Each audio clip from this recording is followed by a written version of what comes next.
Hi everyone, in front of me I've got DOOGEE T40 Pro and let me share with you how to reset app preferences on this device.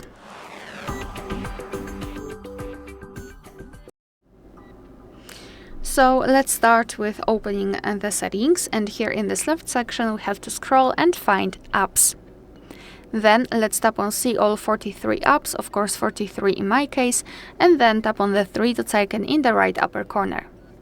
Now let's tap on Reset App Preferences, and here your device is informing you what it will actually reset, so among others disabled app notifications and default applications for actions. What's more, no worries, you won't lose any app data, so simply tap on Reset Apps, and basically this is it. Alright, so that will be all. Thank you so much for watching. Please hit the subscribe button and leave the thumbs up.